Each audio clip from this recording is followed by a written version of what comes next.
I never loved you. Those 4 words, cold and sharp as a blade, were the last thing Jenna Martin ever expected to hear on the fateful morning, the day she was supposed to become the happiest bride alive. Hey, Soul Stories fam. We're about to begin a brand new love journey. Please comment on where you're watching from so we can see that our Soul Stories family is all around the world. The morning sunlight streamed through white silk curtains, casting soft beams on the polished wooden floor of the bridal suite.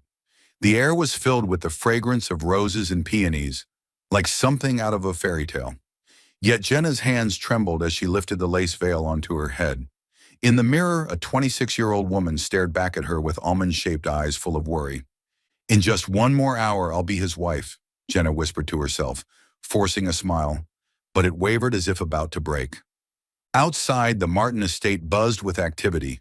Servants rushed about, the string quartet tuned their instruments, and in the vast garden, neat rows of white chairs awaited the city's distinguished guests. Everything was perfect, at least in everyone else's eyes. Inside Jenna's heart, joy and nerves clashed like crashing waves. Months of preparation, endless dreams now counted down by minutes. But a single half-open door shattered it all. While walking down the hall in search of hot tea to steady herself, Jenna stopped outside her father's study. Her mother's voice, Elizabeth's, carried through, sharp with tension. "Do you really believe this wedding will save us, Richard?" "Alex doesn't love her. I saw the way he looked at his assistant." Jenna froze, her heartbeat thundering. She forced herself to stay still, though every word struck like a hammer. Her father, Richard, replied in the calm tone of a seasoned businessman, "We have no choice. This marriage is an agreement." Alex agreed. "Reynolds' merger with Martin Hotels is saved. Our daughter will be fine." In that instant, the air around Jenna seemed to turn to ice. The happiness she believed in, the sweet promises of the past year and a half, were nothing more than pieces in a cold business game. Her throat tightened. With her heart breaking and fury rising, Jenna turned and fled the hallway. She found Alex at the garden pavilion, the man who once made her believe in fairy tales. Tall as ever, his perfect smile still in place. But when he saw Jenna's devastated face, the smile vanished. "Jenna, you shouldn't be here. Seeing the bride before the ceremony is bad luck," he joked weakly. "You're marrying me because of a business deal with my father?" Jenna's voice quivered, fragile as glass. Alex was silent, then gestured for his best man to leave. His eyes were cold now, stripped of the warmth of the man who once said he loved her. "Who told you?" "My parents," Jenna whispered. "So it's true?" Alex adjusted his tie, a calculated smirk tugging at his lips. "Don't be naive, Jenna. Marriages in our world are rarely about love. They're alliances. You're smart, you should have understood that." "I never loved you." The words tore through Jenna's chest. Her entire body shook, yet her eyes suddenly burned with an unfamiliar fire. "Then this wedding ends here." Her voice was low, steady, no longer trembling. "You're insane. Your family needs this marriage more than we do. You'll destroy your parents." Jenna lifted her chin, though tears brimmed in her eyes. "That's no longer my problem. I won't sell my life to anyone, not even you." She turned and walked away, ignoring Alex's voice calling after her. The wind swept through the garden, carrying off the echoes of a shattered dream. Back in her room, Jenna stripped off the wedding gown, changed into simple jeans, and packed a few essentials into a backpack. She left a short note for her parents. "I'm sorry. I can't live in a false marriage. Please accept this as my decision." Placing the note on the vanity, Jenna drew a deep breath, opened the back door of the estate, and stepped out. Ahead lay an unknown road without luxury, without dazzling lights, only herself and the freedom she had just reclaimed. On that broken wedding day, a chapter of her life closed, and Jenna had yet to realize that from this moment of pain, her true journey toward happiness was only just beginning. Jenna stood frozen in the lavish room, the chandelier's dazzling light falling on the pure white lace of the wedding dress she had just taken off.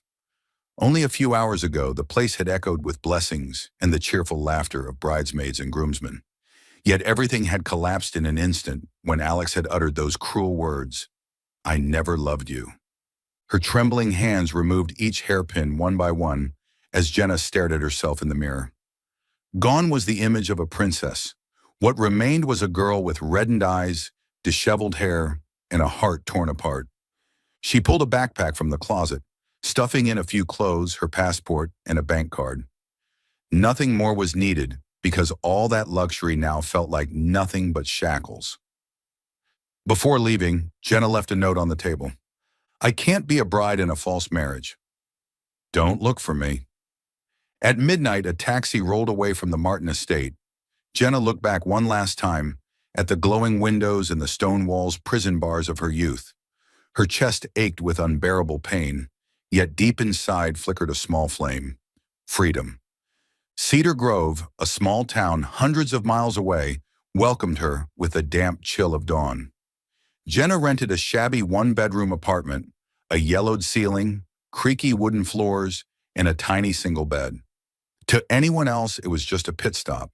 But to Jenna, it was proof that she had broken free from her family's grip.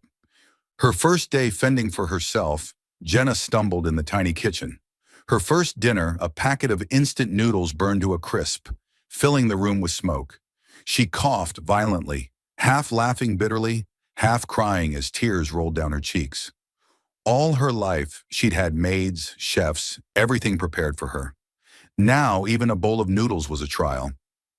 That night, as the small town sank into silence, Jenna lay alone on the narrow bed, staring up at the dark ceiling. In her head, Alex's voice echoed again. I never loved you. Those 4 words stabbed like knives. She buried her face into the pillow, sobbing. Yet through the sobs, she whispered, I will live. No matter what. In the days that followed, Jenna mustered every ounce of courage to look for work. She knocked on the doors of cafes, bookstores, and clothing shops. But her resume, filled with prestigious schools and charity experience, only drew skeptical looks. A rich girl wanting to play at working? One manager scoffed before turning her away. Jenna walked off in humiliation, her worn shoes splashing through muddy sidewalks. Every rejection dragged her mind back to the comforts of the mansion, tempting her to return. But then she remembered Alex's cold face and her mother's whisper in the study. Alex doesn't love her. Biting her lip hard, Jenna pressed on. On the 10th day, exhausted, she stopped in front of Sullivan's Market, a longtime grocery store in town. Its weathered signs swayed in the wind, but warm golden light spilled invitingly from inside. An elderly man with silver hair and a kindly face was arranging shelves. He looked up when he saw Jenna. Need something, young lady? Jenna bit her lip, her voice trembling. I'm looking for a job. I don't have much experience, but I'll learn fast. The old man studied her for a few moments, his eyes seeming to read the desperation behind her proud demeanor. Slowly he smiled. Everyone's got to start somewhere. Come back tomorrow and give it a try. Jenna froze. For the first time in weeks, someone hadn't pushed her away or looked down on her, but welcomed her. She stepped out of the store and drew in a deep breath. Her heart still ached, but now there was a different beat within it, the beat of hope. What Jenna didn't know was that from that very moment, fate had opened a new path. And inside the small store, a man with a witty smile and quirky socks would soon step into her life, erasing the shadows Alex had left behind. Cedar Grove woke up to the soft chime of wind bells on porches and the scent of waffles drifting out from the corner cafe. The main street was short enough to walk from one end to the other in 10 minutes. A tiny red-painted post office, Mrs. Maggie's old shoe shop, a barber shop with a sign that read, Discount Today, and Sullivan's Market standing at the intersection with warm brown brick walls and spotless glass windows. In the morning, sunlight filtered through the maple trees, scattering golden patches across sidewalks littered with fallen leaves. Neighbors passed one another and greeted each other by name, a gentle ritual that never grew old. Jenna stood behind the checkout counter, pushing the old cash register into place just as Mr. Sullivan had taught her. She had memorized the sharp clink of the cash drawer, the smooth feel of craft paper bags, and the crisp scent of freshly opened boxes of apples. This was her 15th day on the job, long enough that her hands were no longer clumsy, though not long enough to chase away all her shyness. Still, something had changed. The corners of her lips now carried a smile more often than not. Regular customers drifted in on schedule, like clockwork. Frank, the silver-haired mailman, was the street's alarm clock every morning at 8 sharp. He pushed open the door. "Good morning, young lady," he greeted, placing a carton of milk and the local paper on the counter. "With skies this blue, I bet today's news will all be good." Jenna laughed. "If there's bad news, I'll fold that page up for you." "Clever girl. I'll be back tomorrow." After Frank came Mrs. Lucille, carrying her woven basket and endless stories about her front yard garden. She pointed at the packets of seeds stacked neatly on the shelf. "Wild daisies or lavender today, Miss Jenna?" "Wild daisies, so summer will come faster," Jenna replied, scanning the items. Mrs. Lucille leaned closer, lowering her voice as though sharing a secret. "Smile a little more, dear. Flowers bloom best when you smile like that." Jenna bowed her head, her smile softening into something real. "Then I'll smile a lot today." Between greetings and small talk, Jenna realized she was remembering people's names more easily than she ever had back in her gilded life, perhaps because here, every name carried a story. Liam the carpenter always bought 4 cans of soda, but only drank 3, claiming the 4th was for luck. Little Casey, with her braided hair, came in with her mother and pressed her forehead to the candy counter glass, counting with her eyes. And Mr. Sullivan always appeared where he was needed, tightening a loose hinge, lifting a heavy box, or simply placing a steaming cup of black tea on the counter with a gruff, "Shaky hands make a mess." Near noon, when the store had quieted, the desk phone rang, its green light blinking. Jenna glanced at Mr. Sullivan. He nodded. She picked up. "Hello, Sullivan's Market." "Jenna?" The voice on the other end was soft but sharp, like velvet wrapped around a blade. "It's your mother." The room seemed to shrink. Jenna's back straightened out of old habit, as though she were standing at a party under countless watching eyes. "How are you?" her mother asked, not waiting for an answer, before continuing. "I heard you're far away. Is it all right there? Do you plan on coming back?" Jenna's eyes drifted to the window. Outside, Mrs. Lucille shook herbs out of her basket, mint scent riding the breeze. A bicycle rattled by, its bell ringing brightly. Jenna spoke slowly. "I'm fine. I'm working now. Please don't worry." "Richard, your father," her mother's voice faltered before settling back into evenness. "Finances are still difficult. Canceling the wedding made things worse. People are talking, but if you want, we can still arrange things." "Thank you," Jenna said, gripping the cord so hard her knuckles whitened. "But I need time. I'll call back later." On the other end, silence thinned like fragile paper. "All right. Remember to eat. Don't pretend to be too strong." "Yes?" Jenna set the phone down and drew a deep breath. On the counter, the cup of black tea had cooled, its bergamot scent lifting her gently out of the old whirlpool. Mr. Sullivan didn't ask questions he never did. He simply placed a butter cookie wrapped in wax paper beside her and gave a wink, the kind older folks used to say, "That's enough." The short call no longer pulled Jenna back to the cliff's edge. It only reminded her that the cliff was still there, but she now knew how to step around it. She gathered bills, straightened candy boxes, and bent to speak to Casey, who was pursing her lips, counting to 11. "One more orange candy makes 12. That's my lucky number," Jenna told her. Casey looked up, eyes glowing. 12 is my birthday month." "What a coincidence." Jenna smiled and handed her a fox-shaped sticker. Casey pressed it to her chest as if it were a treasure, then skipped off after her mother. By early afternoon, clouds stretched into thin gray ribbons, though sunlight still dotted the brick floor. The door chime rang again, that familiar sound that always felt like a spark inside Jenna. A tall, lean man entered, a worn canvas bag slung over one shoulder, arms full of thick books. His brown hair was a little messy, his glasses heavy-framed, giving his sharp nose a cleaner line.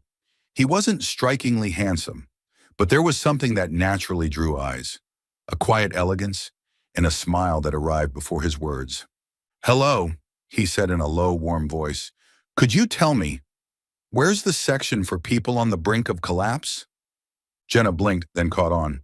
"You mean vitamins?" He nodded solemnly. Close, but more urgent. I'm about to teach third period to a room of 11th graders. If I don't have coffee in the next 10 minutes, there will be a Shakespearean tragedy starting with me and then them. Jenna burst out laughing, the sound light as soap bubbles. She pointed. That way, middle aisle. Strongest blends on the top shelf. But remember, Shakespeare's tragedies are all about misunderstandings.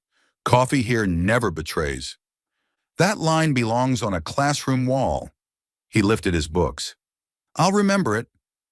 Thank you. Jenna. Lovely name. I'm Theodore Jenkins Theo, if you like. If I come back later with a poem praising coffee, please don't call the police. The police only come if you don't pay, Jenna replied, lips curving. He headed where she pointed. His stride was quick, always half a beat late, yet he paused at the shelves, studying each label as though reading poetry.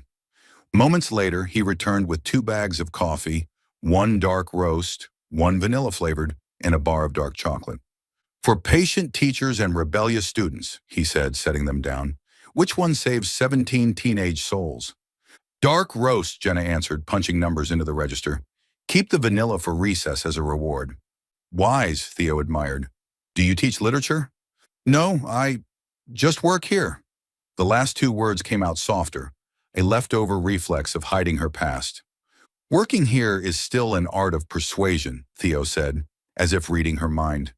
If Shakespeare lived today, he might write Macchiato instead of Macbeth. Jenna laughed out loud, real laughter this time, the kind that reached her eyes. She slid the paper bag across the counter. Good luck surviving third period. Thanks, Jenna. He paused a beat. And if I ever need more coffee advice, can I ask you again?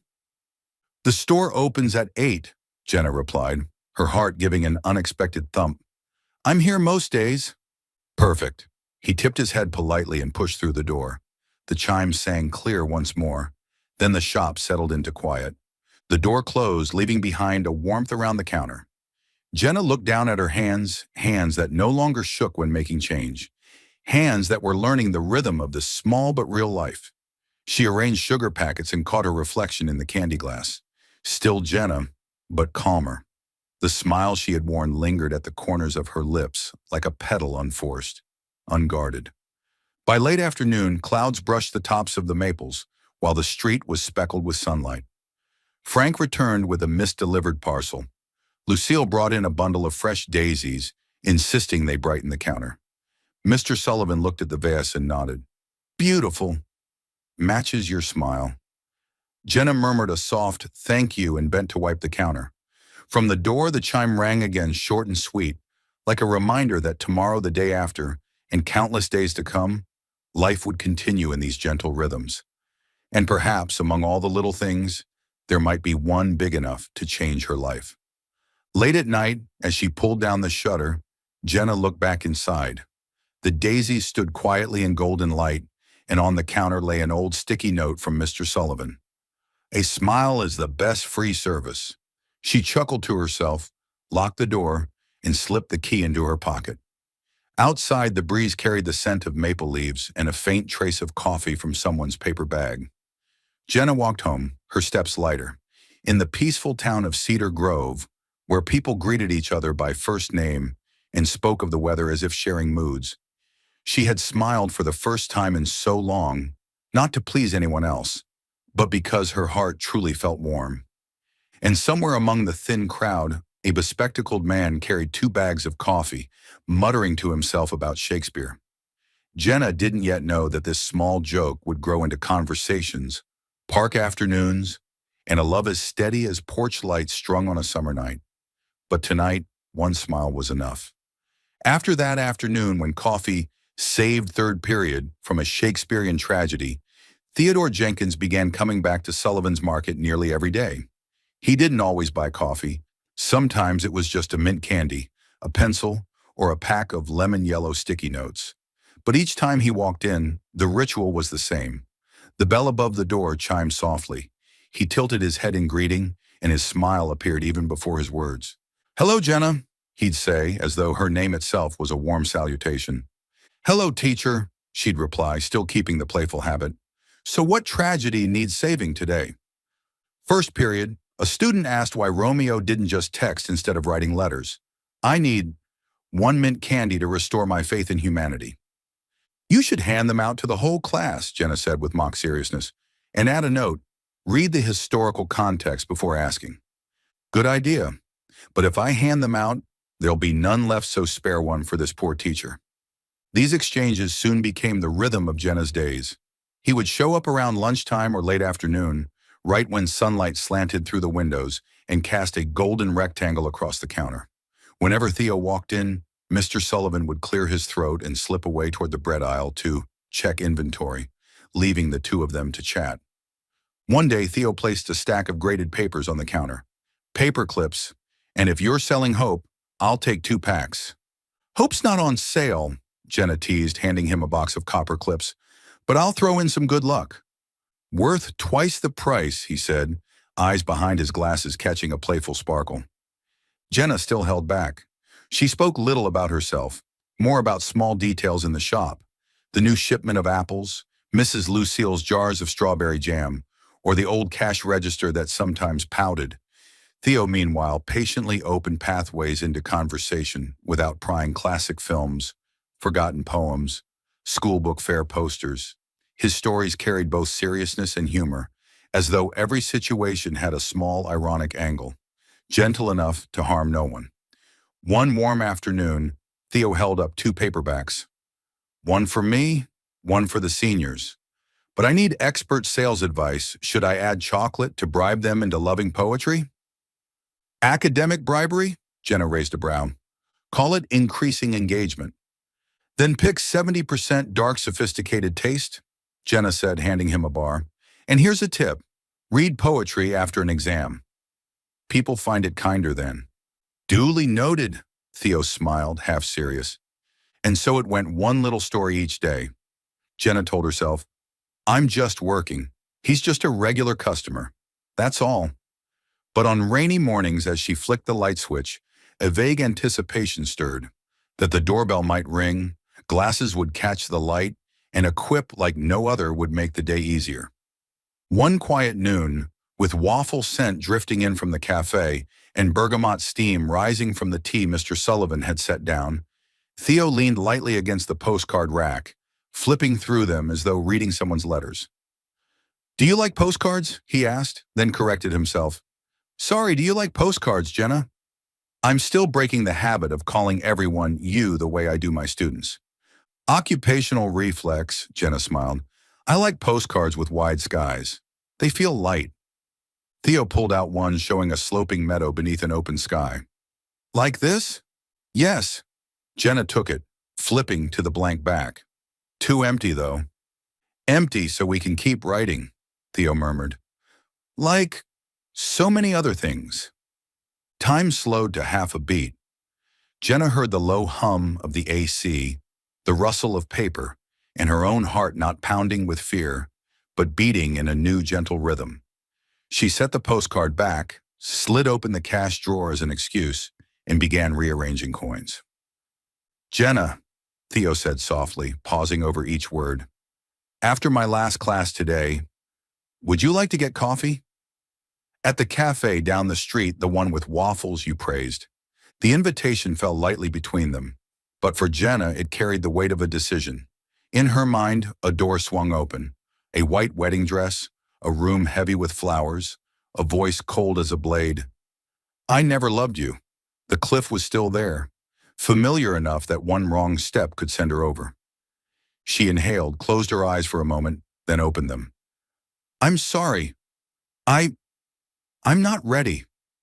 The silence that followed was brief, long enough for regret to take root.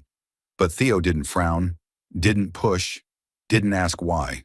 He simply smiled, the kind of smile that always arrived just in time. That's all right, he said, light as the breeze. The invitation's still here. Whenever you're ready, just pick it up. His answer left no wounds. It was as if he had placed a key in her hand, trusting that one day she would unlock her own door. After that, things seemed to return to normal, or look that way. Theo still dropped by for sticky notes, paper clips, coffee, and sometimes a small bouquet from Mrs. Lucille to brighten the teacher's lounge. He told stories about his class writing haiku about French fries. He showed off socks printed with roller coasters, claiming they helped him survive faculty meetings. He never mentioned the invitation again. And because of that, each time he pushed the door open, Jenna felt the knot in her chest loosen just a little. One rainy evening, the roof rattled with heavy drops of rain. Jenna was labeling jam jars when the lights flickered off for a second before coming back on. Her breath caught sudden darkness, always dragged her back to glittering ballrooms where people laughed too loudly to hide sharp whispers. Then a deep voice came from the doorway. Lightning just reminds us how precious light is. She turned. Theo stood there, hair and coat speckled with rain, holding up a small flashlight. I brought Sullivan's Market a pocket star, he joked. Jenna laughed, her eyes softening. You always show up to rescue? Certified mood rescue specialist, he winked. Service fee, 1 pack of butter cookies. Deal, but make it low sugar so we survive the rescue. Done. He swung the flashlight playfully, then set it on the counter. Keep it. A gift. The next day, Jenna placed the flashlight in the drawer and labeled it with a tiny sticker, Starlight. She didn't know why she needed to do it, maybe so that whenever she opened the drawer, that small glow would remind her not everyone who drew close wanted to control or decide for her. Some people, like Theo, simply showed warmth and patience, then stepped back to let her choose. The contrast was stark, even unspoken. Alex had always known best, arranging, defining, smiling as though life were a chessboard he had already mapped. Theo was different, he asked, then listened, offered, then waited. With Alex, she had been part of an equation. With Theo, she was a story, and he truly wanted to read to the end, but was willing to wait on the sidelines if the author needed more time. On slow afternoons, Jenna found herself glancing at the clock during the hours he usually came. Sometimes he didn't. She told herself, so today there are no roller coasters on his socks. That's fine. But when the bell eventually chimed late and Theo walked in, dusting chalk off his hands, Jenna realized her heart now rejoiced in the little things. Sorry, I'm late, he said, placing a highlighter on the counter. Finally found the color I needed. This one makes students remember better. You planning to highlight the whole syllabus? Maybe, but I promise only the good parts. Jenna scanned the item, the beep neat and precise. Outside, the rain had stopped, the wet street gleaming like a brown mirror. Without planning, she heard herself ask, tomorrow, if you're free, I know a cafe with good lemon pie. I'm not sure about the coffee, but the pie's worth it. Theo looked at her, his eyes brightening, then softening, careful not to blind her. I'm free, he said, steady and warm. Then gently, thank you for picking the invitation up. Jenna smiled this time, not hiding behind the counter or an excuse. She didn't know what the future held, but she knew this feeling, not falling, but stepping one small step on the brick floor of a brown-walled market toward the little light called Starlight in her drawer. And somewhere between the familiar door chime, the rustle of paper, and the silence after rain, she realized she had begun to look forward to the afternoons when a teacher walked in, laid a playful line on the counter, and carried with him just enough patience for feelings to bloom like wild daisies. Dark clouds gathered quickly that afternoon. Wind whipped through the row of maples outside Sullivan's Market, carrying the scent of damp earth and a sharp chill. Then the first heavy rain of the season came down suddenly, like someone had overturned a giant bucket of water. The street glistened. The shop bell gave a faint chime, swallowed almost immediately by the roar of rain. Jenna was labeling jars of jam when she looked up. Under the awning stood a man, hunched against the downpour. His coat was drenched, his hair plastered to his forehead. It was Theo. He clutched a canvas satchel to his chest as though it were a sack of flour he couldn't risk dropping. He glanced inside, half apologetic, half uncertain. Jenna hurried over, turned the latch and pulled the door open. Wind and rain rushed in with a faint whiff of gasoline. Come in before you catch a cold, she said, bracing the rattling door. Theo stepped inside with a long sigh. Thanks, my car died just outside the school gate. I called a tow truck, but they said the storm will slow them down. It's fine. Stay here and keep warm. Jenna darted to the counter, returned with a towel Mr. Sullivan always kept for customers. Here, dry off a bit. Theo accepted it with a sheepish smile. Do I look like a cat that fell into a pond? You do, Jenna answered bluntly, and both burst out laughing. Their laughter lit the shop brighter than the bulbs, though outside the sky remained black. The rain showed no sign of letting up. Sheets of water battered the tin roof. Mr. Sullivan peered out, shook his head, and said, "I'll check the generator in the back. You two mind the store." Then he disappeared, leaving only the rain and the two of them. Jenna brewed 2 cups of tea. Steam curled up, carrying a faint citrus note. She set one in front of Theo. He cupped it in both hands, pressing it to his palms for warmth. "Finished with classes?" Jenna asked. "2 periods. Today the juniors debated tragic endings." He shrugged. They asked, "Why couldn't the characters just stay together?" I told them, "Because life doesn't always obey our wishes." He smacked his lips, then smiled. "But I promised them tomorrow we'd talk about happy endings." "So, did you have one ready?" "Not yet. I'm still looking for an example." His gaze drifted around. "Maybe something about a brown brick market that sells strawberry jam and has someone who makes tea very well." Jenna's cheeks warmed. She bent down, pretending to straighten a box of cookies. "You always talk like that, don't you?" "Like what?" "Like every sentence is part of a story, always with a beginning, middle, and punchline." She grinned. "Go on, storyteller. What else did your students ask?" Theo sipped his tea, shoulders loosening. "One asked, 'Mr. Jenkins, do grown-ups ever get scared?' I said, 'Of course. Adults fear plenty of things, they just don't say it out loud.' The kid was quiet a moment, then nodded.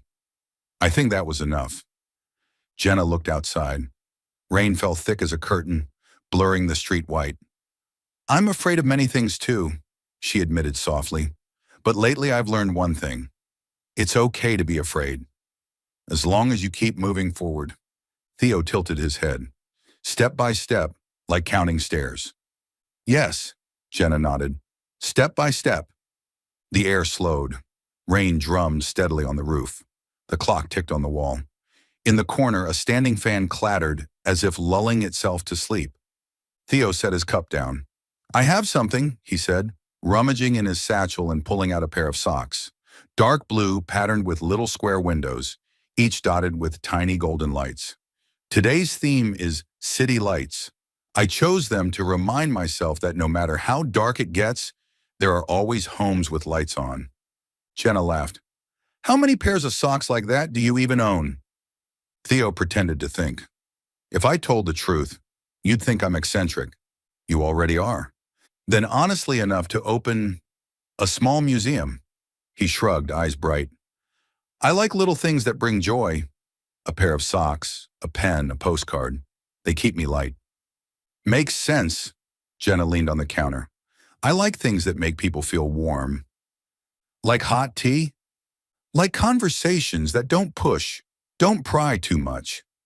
Theo paused, then smiled. "I've been trying to be that kind of person." "You're doing fine." Silence settled again. Not the heavy kind, just the kind that lets you hear your own breathing. "Do you ever think—" Theo hesitated. "Ah, never mind." "What?" "Nothing. I was going to ask something personal, but the rain's beautiful in its own way. I don't want to spoil it." "Ask," Jenna said gently. "If I don't want to answer, I'll tell you." Theo nodded. "All right. When you said step by step, I wondered, do you think one day you might want to take those steps with someone else?" Jenna stared at her hands, fingers laced tight. After a long pause, she lifted her head. "Probably not today, but—" She smiled faintly. "Hearing the question makes me less afraid." Theo didn't press further. He just nodded as if jotting her answer into some mental notebook. The rain softened, the roar thinning to scattered drops. Outside, the gray light grew paler, as if a heavy blanket had been pulled back. "One more thing," Theo said, mock serious. "I'd like to apply for a new position here." Jenna raised an eyebrow. "What position?" "Official cookie taster, duties, sample every new batch, write reviews, compensation, one smile from the cashier." Jenna burst out laughing, covering her mouth. "Sounds expensive." "Then I'll take a discount, half a smile." "No bargaining with customers," she said, but her eyes were laughing. "Fine. I'll open a new pack of almond cookies later. You can be the first. Contract signed. Theo's phone buzzed. He glanced at the screen. Tow truck's here. He rose, handed back the towel, now wrung damp, and straightened his satchel. Thanks for the shelter. And the tea. And the talk. Jenna walked him to the door. The rain had dwindled to a mist. The tow truck waited at the curb, the driver waving. Theo turned as if to speak, but stopped. Jenna suddenly felt a small opening inside her chest. Not a wide door, just a crack of light, but wide enough for one question to slip through. This Saturday, she said, voice casual as if asking a price. Coffee? Theo froze, then smiled the kind of smile that made it feel as if the rain had stopped entirely. I thought you weren't ready to take the invitation down. I am now. Saturday, he nodded. I'll wear my sunny day socks. Seems fitting. Fitting, Jenna echoed. He stepped onto the stoop, instinctively raising his hand to shield her from raindrops, though hardly any remained. See you then. Yeah, Jenna whispered, like a breath. The door closed. The bell rang one clear note. Jenna stood still a moment, her hand pressed over her heart, the beat no longer frantic like before, no longer heavy like the rain. It was steady and warm, like tea just hot enough. She returned to the counter, opened the new box of almond cookies, labeled them, and smiled to herself. Outside, the clouds broke apart, revealing a strip of pale light. The street still glistened, but was already drying.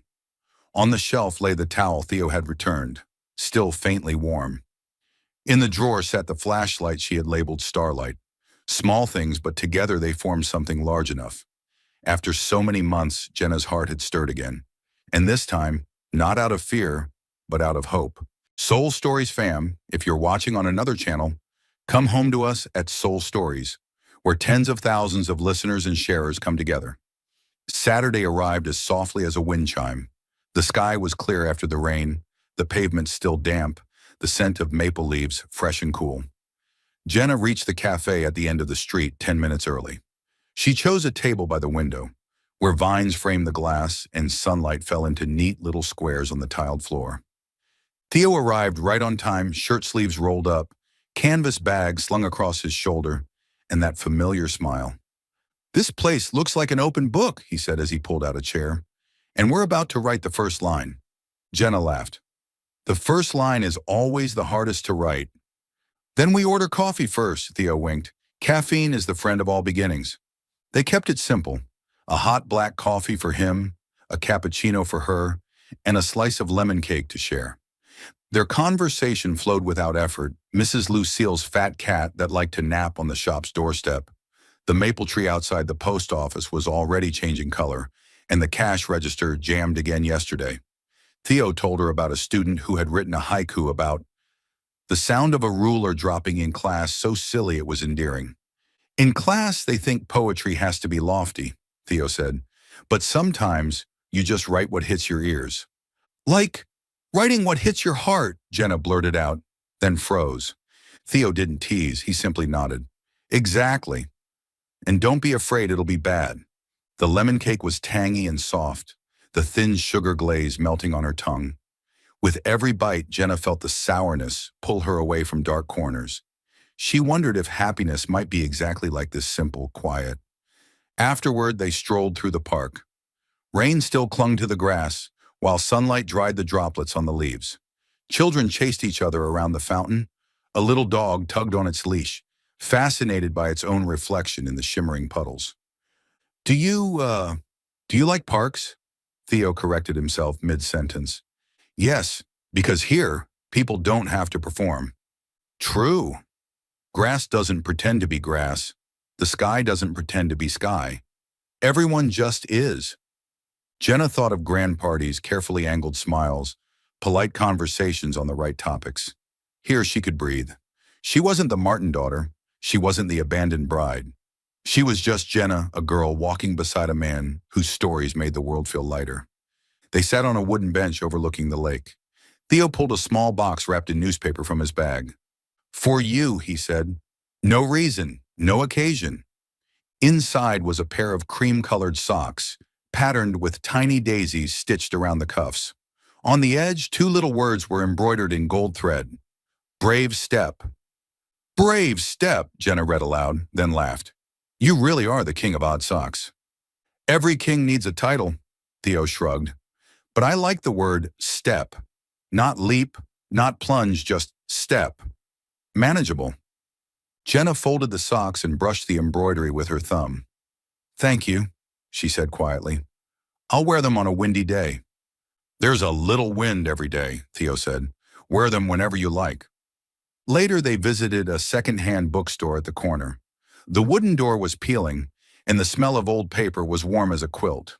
The bearded owner nodded a greeting, then went back to dusting shelves. Theo walked between rows, trailing his fingers across spines as though greeting old friends. He pulled out a slim, brown-covered poetry book, its pages yellowed and edges worn. This one has a poem I love, he said, flipping through, about someone who left a noisy place and learned to hear their own footsteps. What did they sound like? Like soft taps on a wooden floor, strange at first. Then it became the rhythm of home. Standing in the smell of dust and paper, Jenna felt another corner of her heart open.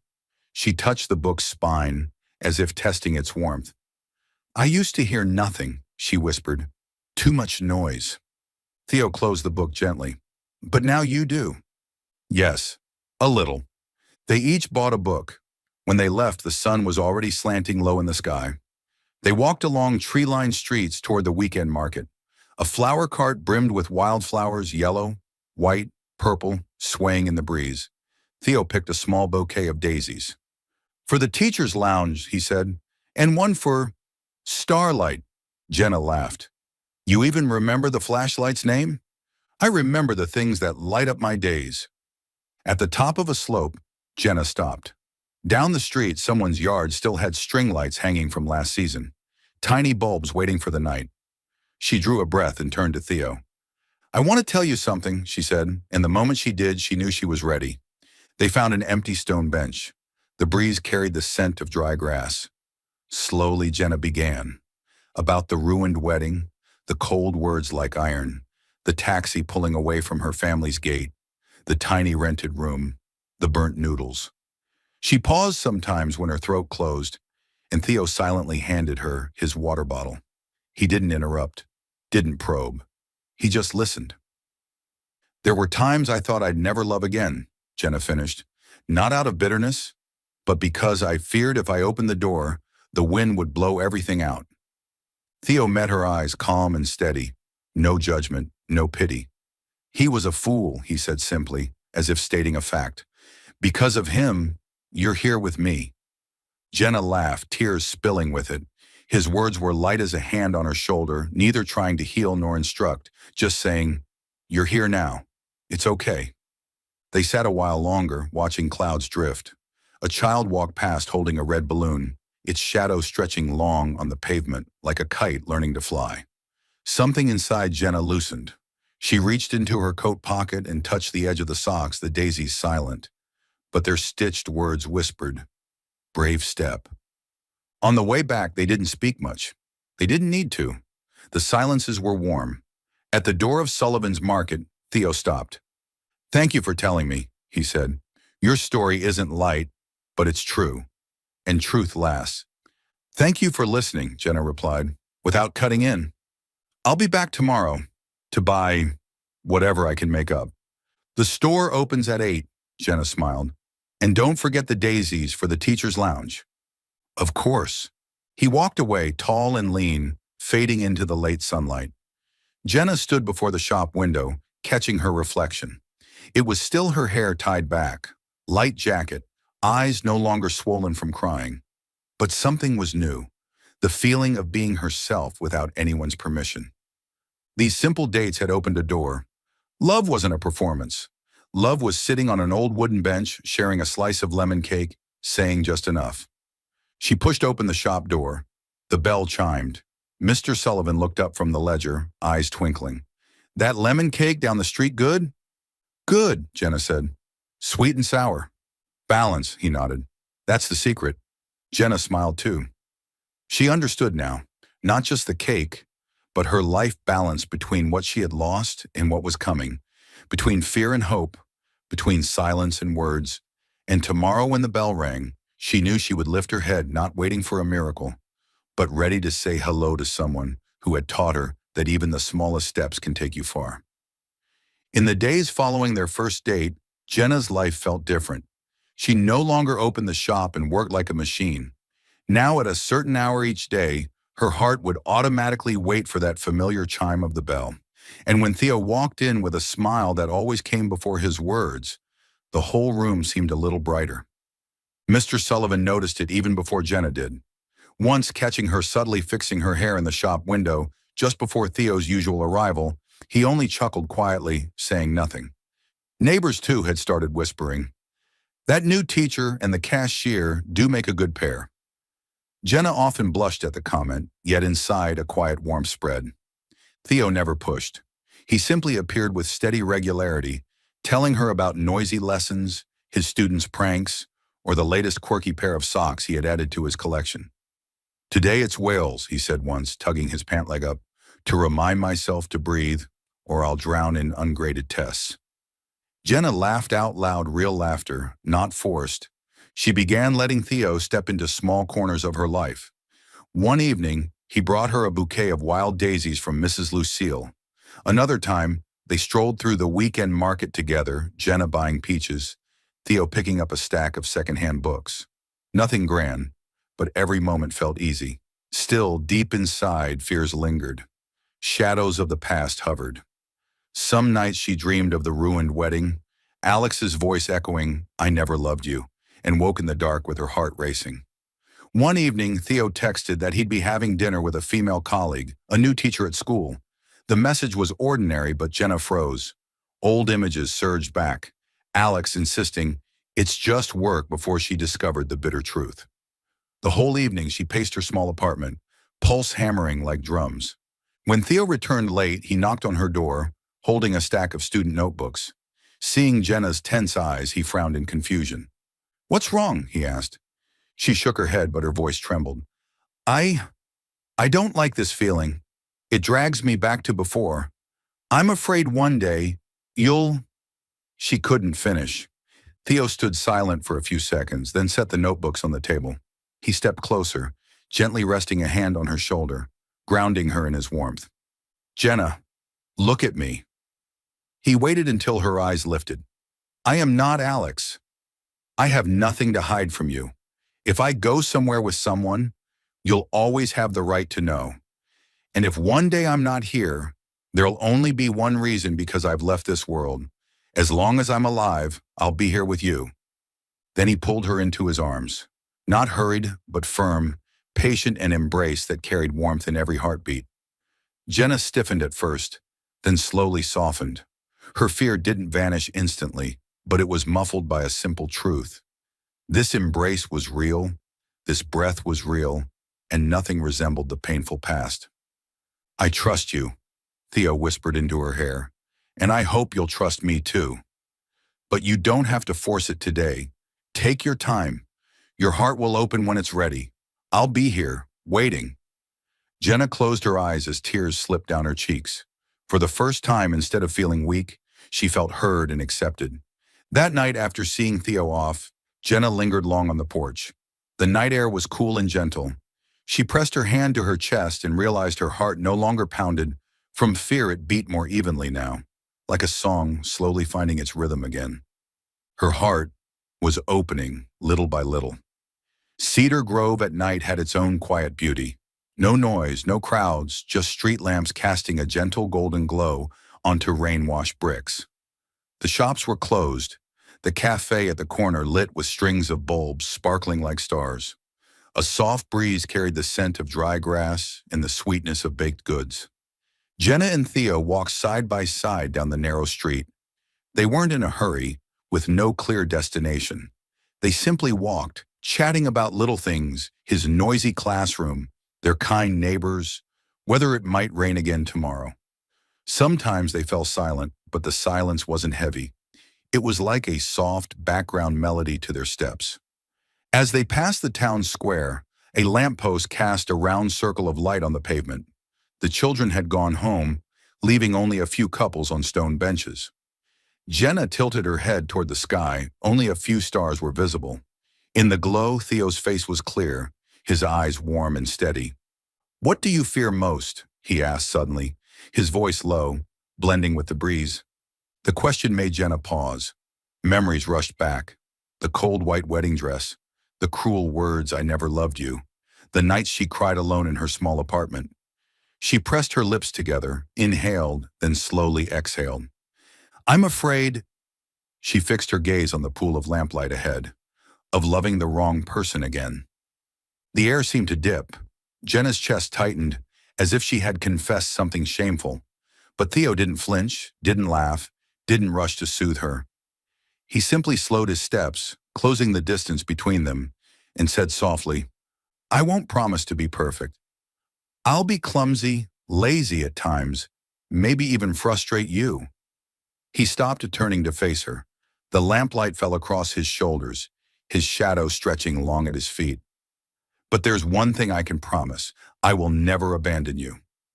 Even if you're afraid, even if you doubt, even if you step back, I'll still be here." Jenna looked up. In his eyes there was no deception, no calculation, only patience, sincerity, and a faint tremor as though he was giving her his whole heart. Tears welled in her eyes. She had never heard words so simple yet so steady. No forever, no conditions, just a promise not to leave. Theo raised his hand slowly, giving her time to pull away if she wished. When she didn't, he brushed his thumb gently against her cheek, wiping away the tear that threatened to fall. "I'm here," he whispered, and Jenna closed her eyes.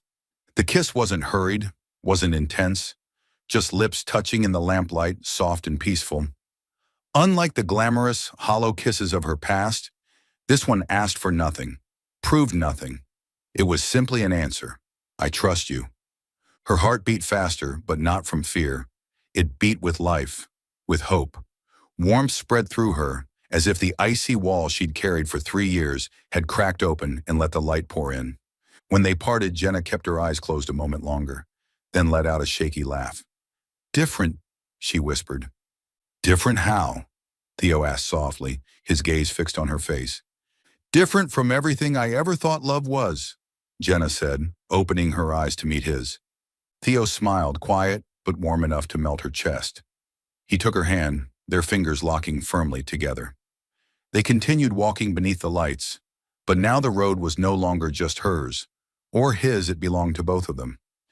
Jenna knew she had stepped into a new chapter, one without lavish gowns or false promises, but with the golden glow of street lamps, odd whale-print socks, and arms that truly wouldn't let go. That night, back in her small apartment, Jenna stood for a long time by the window. The streetlights cast long, streaky shadows below. She touched her lips where the warmth lingered. A peaceful kiss, but to her, it had the power to turn her whole life around. Her heart had opened, and this time, she knew she wouldn't regret it. Jenna and Theo's love didn't burst like fireworks. It ripened slowly, like a steady flame in a small kitchen, warm, lasting, and resilient. After that kiss under the golden streetlight, their lives shifted, not with grand declarations, but with simple details so ordinary that outsiders might not notice a thing. Every evening, after the store closed, Theo often stopped by Jenna's apartment. They cooked together. The tiny kitchen became a stage for their clumsy, endearing performances. When Jenna cut onions and tears fell, Theo stood beside her pretending to deliver a eulogy for the fallen onion. Sometimes they both burned the eggs, laughing until their sides ached, and still ate them, the smell of char lingering on their sleeves. Those meals weren't elegant, but they made Jenna feel most alive. On weekends, they strolled through the park. Theo told stories about his students, and Jenna shared stories about the regular customers. They gathered fallen maple leaves and arranged them into silly heart shapes on the bench. One day, a sudden rainstorm had them sprinting through the downpour, hair tangled, shoes soaked. Jenna only laughed louder, feeling like a 20-year-old girl who had never carried any burdens at all. Jenna began keeping a journal again. At first, it was just a few short lines. "Today, he gave me socks with puppies on them." So ridiculous. But gradually, the entries grew longer. Her feelings when he held her hand at the night market. The secret smile Mr. Sullivan gave them. The way Theo looked so focused while teaching through the classroom window. Each sentence was another brick rebuilding the house inside her, the house once collapsed by betrayal. In those pages, Jenna realized something. She no longer saw herself as the abandoned bride. That image faded like an old photograph. Now she saw herself as a woman walking, laughing, loving, and being loved. No one defined her anymore but herself. Sometimes Alex's name still haunted her dreams. On certain nights, she saw the ruined wedding again, the white roses, that cold face. But when she woke, she didn't cry like before. She sat up, looked around the little apartment at the blue blanket Theo had left, at the book on the table with his awkward handwriting. Read page 47, surprise inside, and Jenna exhaled softly, smiling. The past was nothing more than a story finally closed. One evening, while Jenna was writing, Theo glanced over. "What are you writing?" "Just everyday things." "Can I read it?" "Not yet." "I'm not ready. But someday, maybe." Theo nodded without pressing. "I only need to know you're writing. It means you're filling the empty spaces." Simple words like that made Jenna understand. Love wasn't about grand promises. It was about showing up every day, about someone willing to listen to how your ordinary day went, willing to wash the dishes when you're tired, willing to sit quietly beside you when you don't feel like talking. Fear slowly gave way to gratitude. Gratitude for having fallen so she could rise stronger. Gratitude for leaving a false love so she could find a true one. Grateful that in this quiet little town, she could finally be herself. One night after finishing the dishes, Jenna stepped onto the balcony and took a deep breath. The sky was clear, full of stars. She turned back and saw Theo bent over a stack of papers, today's socks printed with red apples. To match the math test grading day, he had joked. Jenna smiled softly, peace flooding through her. She no longer longed for grand banquets or dreamed of crystal castles. All she needed was this moment, a small apartment, a warm lamp, a man working but still lifting his head when she coughed gently, just to ask, "You okay?" Jenna placed her hand on the open journal page and wrote one more line. "Today I know I am happy. Spring always came earlier in Cedar Grove than anywhere else. Green grass spread across the hillsides and wildflowers stretched brightly under the sun." That day, Theo suggested an outdoor picnic. He packed a few sandwiches, a small jar of strawberry jam that Mrs. Lucille had just made, and a thermos of hot tea that Jenna had brewed that morning. They chose a low hill behind the park, shaded by an old oak tree whose leaves rustled in the breeze like a nameless melody. Jenna spread out a green and white checkered blanket and set the basket down. The ground beneath was cool and damp, and the faint scent of freshly cut grass hung in the air. Theo lay on his back, hands behind his head, eyes half closed. "If any of my students saw their teacher being this lazy, my reputation would be ruined," he said, half joking, half serious. "A teacher who's never lazy isn't human," Jenna laughed, handing him a sandwich. He sat up, taking it, his gaze lingering on her with something both familiar and new. They ate and talked about little things. How Mrs. Lucille's cat sneaked into the store again last night. How Mr. Sullivan was thinking of replacing the wooden sign. And how the 12th graders had doodled a caricature of their teacher on the board. These small, trivial stories somehow filled Jenna's world with color. As the sun dipped lower, painting the meadow gold, Theo grew quiet. He set the basket aside and rummaged in his worn canvas bag. Jenna watched curiously, and before she could ask, he pulled out a small velvet box. Her heart skipped. Theo opened it. Inside was an old, simple ring, its engraved pattern worn faint with age. He drew a breath, his eyes never leaving hers. "This was my grandmother's ring," he said slowly, firmly. "She told me to only give it to the person who made me smile every single day. And Jenna," he paused, the corner of his mouth trembling, "that person is you." The world seemed to hold still. Jenna covered her mouth, tears spilling, not the painful kind from 3 years ago, but tears of pure happiness, clear as the golden light spreading across the sky. "I may never be perfect," Theo went on, his eyes misting. "I may always be clumsy, tell bad jokes, and wear silly socks for the rest of my life. But I want to spend every day I have left with you. Will you be my wife? Jenna sobbed, unable to form words. She nodded over and over, then finally managed through her tears. Yes, I will. Theo smiled, part relief, part radiant joy. He carefully slid the old ring onto her finger.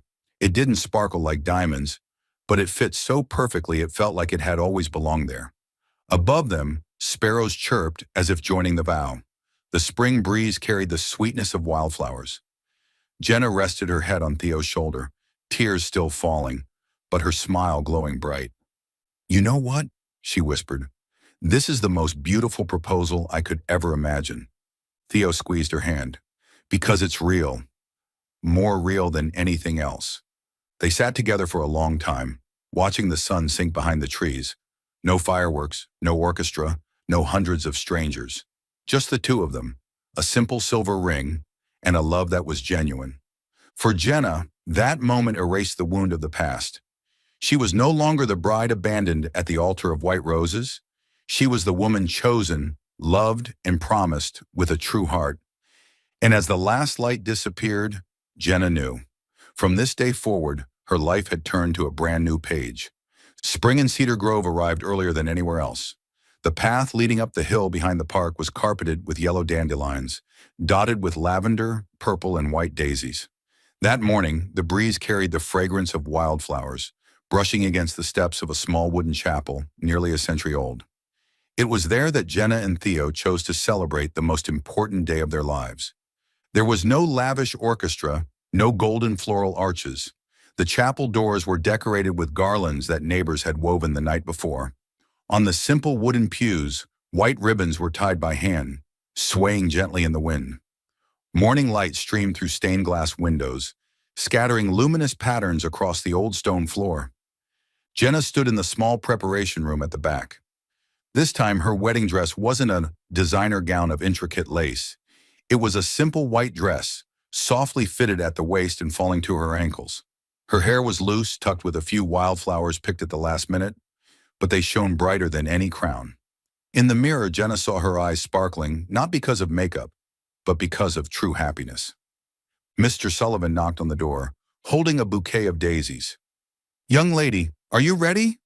Jenna turned, smiling radiantly. More than ever.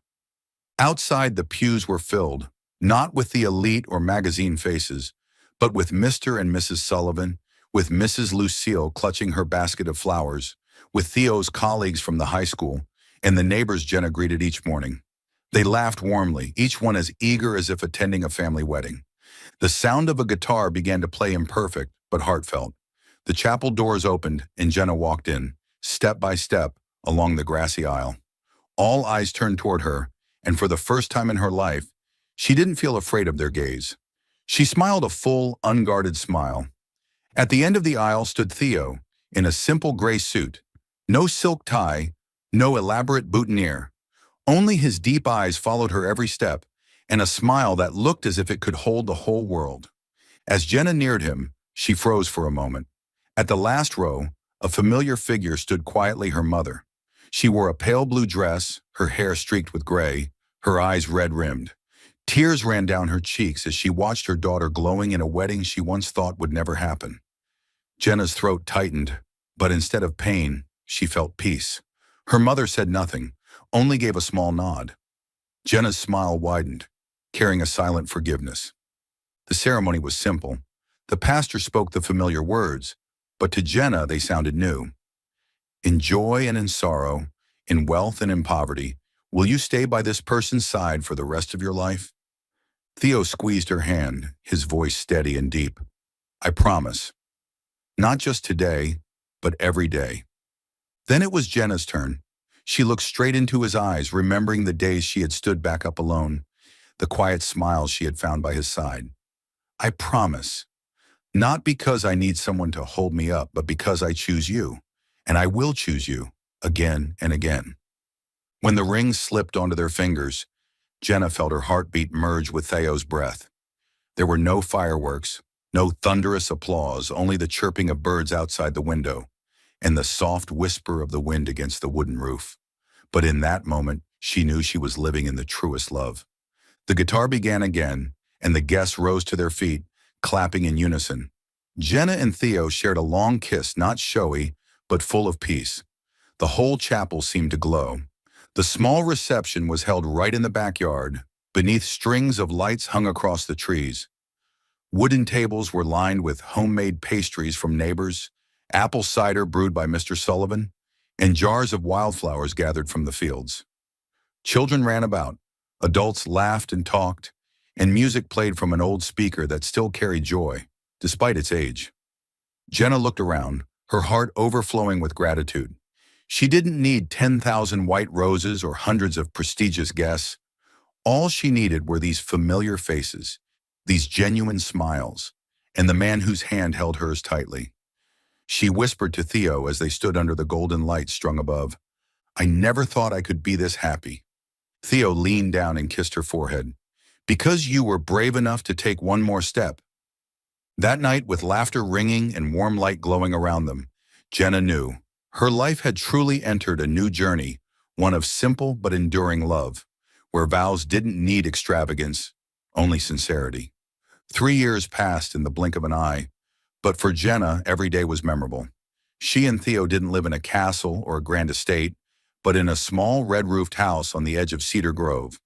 The front garden bloomed with yellow daisies in spring, radiant climbing roses in summer, red leaves carpeting the path in autumn, and snow covering the porch in winter. As each season came and went, they filled it with small, precious memories. Each morning, Theo woke earlier to brew coffee and prepare a simple breakfast. After setting down a bottle of milk for their beautiful little girl, Jenna would step onto the porch, where Theo waited with a smile. "Did my two girls sleep well?" he always asked, his voice as light as the breeze. Emma, now 2 years old, with big eyes and soft curls, was a perfect blend of them both. They tended the garden together. Jenna loved planting lavender and white daisies, while Theo worked on rows of tomatoes and zucchini. In the afternoons, Emma would run around the yard, giggling, clutching a flower she had just stolen. Jenna often found herself pausing to watch, her heart filling with a sense of peace. Their work lives blended easily. Theo continued teaching literature at the high school, beloved by his students for his treasure trove of quirky socks. Jenna still worked at Sullivan's Market but had also begun writing. At first, it was just scattered notes in a small notebook. Gradually, they became a finished manuscript, the story of finding herself again, from a bride abandoned on her wedding day to a free woman who chose her own path. When a local publisher agreed to print it, Jenna was stunned and moved. At the small book launch at the town library, she stood and read aloud a few pages.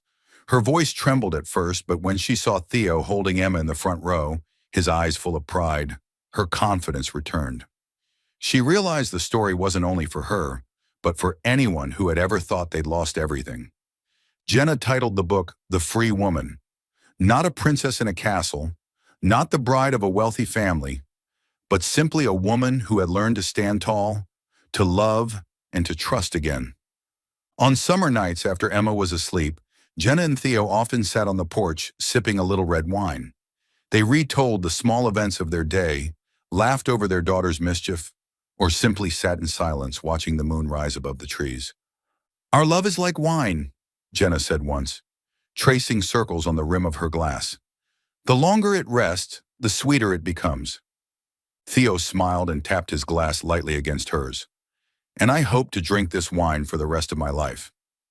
Jenna leaned her head on her husband's shoulder, gratitude swelling inside her. 3 years ago, she'd thought her heart had died. Now she wasn't just love, she was living as her true self.